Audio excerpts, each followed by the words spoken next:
Morning বন্ধুরা, আপনারা কেমন আছেন? আজ প্রচণ্ড কুয়াশা।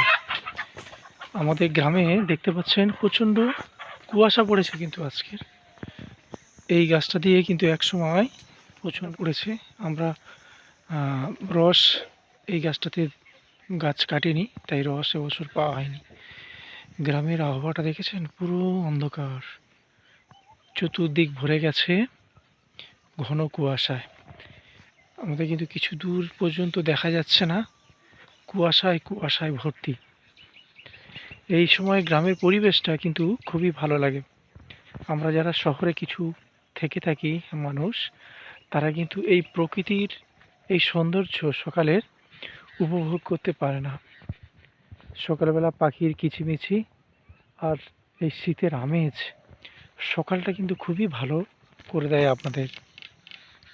তাই আপনাদের সঙ্গে এই শুভ সকালটাকে শেয়ার করতে চাইছি। যদি পারেন এই সময় আপনার কোনো পরিচিত গ্রামে চলে আসতে পারেন, অথবা আমার এই গ্রামে আপনি আসতে পারেন। দেখবেন আপনার খুব ভালো লাগবে। সামনেই রয়েছে কিন্তু একটা সমুদ্র, যার নাম মুড়িগঙ্গা। এই দিকটায় ঘন কুয়াশার জন্য কিন্তু দেখা যাচ্ছে না। সবেমাত্র ধান মাঠ থেকে উঠেছে, কারোর কারোর ধান প্রসেস করা হয়ে গেছে, ঝাড়া হয়ে গেছে।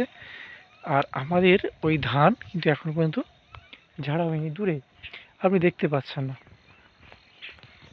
আর আরেকটা জিনিস আপনাদের দেখাই, এই যে দেখতে পাচ্ছেন, এটা হচ্ছে আমরা অনেকে যে পান খাই, পানের বাগান।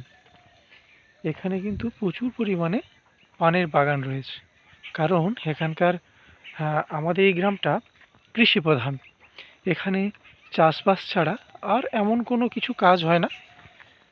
যারা চাষ করতে পারেন না, তারা অন্য কোনো পেশায় যুক্ত হয়েছেন, যেমন রাজমিস্ত্রি, ঘরামি, বা কেউ বাইরে চলে গেছেন কাজ করতে। তাই 99% লোক এখানে কৃষি কাজ করেই কিন্তু খায়। সারা বছর দোফসলি যদিও চাষ হয় না, তবে কিছু কিছু ব্যক্তি তার নিজস্ব জলাশয় থাকার কারণে দুফসলি, তিন ফসলিও চাষ করে থাকেন। আমাদের কিন্তু এক ফসলেই চাষ হয়। আপনারা কমেন্টস করে অবশ্যই জানাবেন এই সকালের প্রকৃতির সৌন্দর্যটা কেমন আপনার লেগেছে। এই গাছটি রয়েছে তাল গাছ।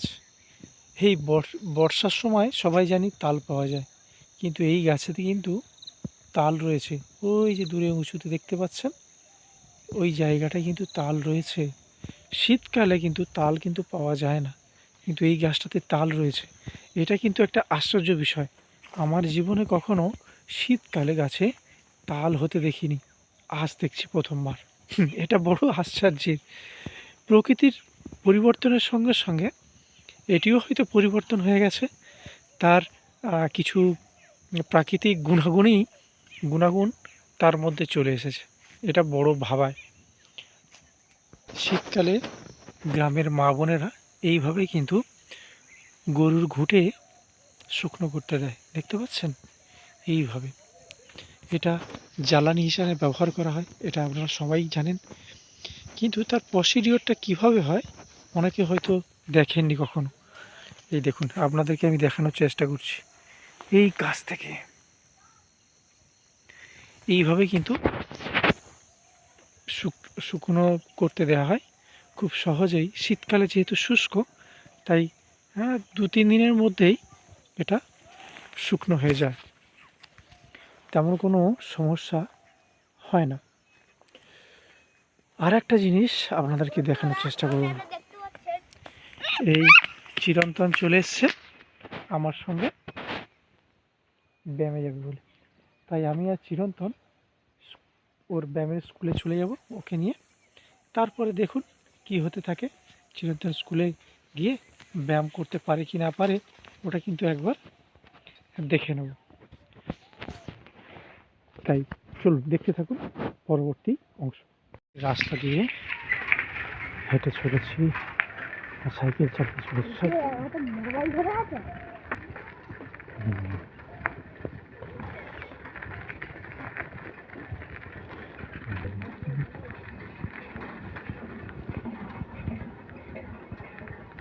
গ্রামের এই পথটা এখন কিন্তু পাকার হয়ে গেছে। আগে ছিল মাটির, এখন হয়ে গেছে পাকার। এই কুয়াশায় এই পথটিও হয়ে গেছে অন্ধকারচ্ছন্ন। আমাদের গ্রামের ছোট ছোট বাড়ি চোখের সামনে একটু একটু করে বেড়ে চলেছে আপন খেয়াল। গ্রাম যদিও আগের মতো আর গরিব লোক নেই, তবেও কিছু কিছু ব্যক্তিরা রয়েছে যারা এখনো অনুন্নত। ধীরে ধীরে তারাও চেষ্টা করছে এই গ্রামের সঙ্গে তাদেরকে মানিয়ে নিতে। অন্যান্য গ্রাম যেমন আমরা কুড়ে ঘর দেখতে অভ্যস্ত, এখানে কিন্তু মাটির বাড়ি তেমন আর খুঁজে পাওয়া যাবে না। প্রায় সকলেই প্রধানমন্ত্রীর যে পাকা বাড়ি প্রকল্প রয়েছে সেখানে বাড়ি পেয়েছে। এখনো যাদের বাকি রয়েছে তাদেরও খুব শীঘ্রই হয়ে যাবে। পাখিদের কোলাহলে গ্রামটা কিন্তু মুখরিত হয়ে রয়েছে। ভালো লাগে আমার এই গ্রামটাকে। শহরের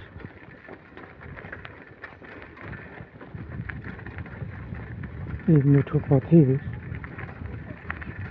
গন্ধ কেউ পায় না। আমরা এই শীতের সকালে পাখিদের কলরবে সেই প্রকৃতির ভাবটা অনুভব করে থাকি। প্রাচীন জমিদার বাড়ি আজ জরাজীর্ণ হয়ে পড়ে রয়েছে। জমিদারের খামার বাড়ি, যা আজ কত স্মৃতি বয়ে নিয়ে যায়।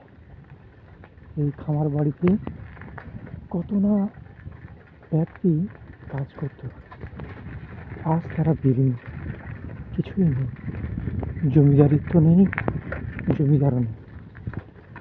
এই সমস্ত জমি তখন জমিদারদের ছিল, এখন কালের নিয়মে সব চলে গেছে। পড়ে রয়েছে তার স্মৃতিটুকু মাত্র। এই রাস্তা দিয়ে আমি যখন চলি প্রত্যেক দিন, তখন ভাবতে থাকি আমারও জীবন হয়তো শেষ হয়ে যাবে এক সময়, পড়ে থাকবে স্মৃতিটুকু। আজ রবিবার, তাই গ্রামের পান চলে যাচ্ছে শহরের মার্কেটে।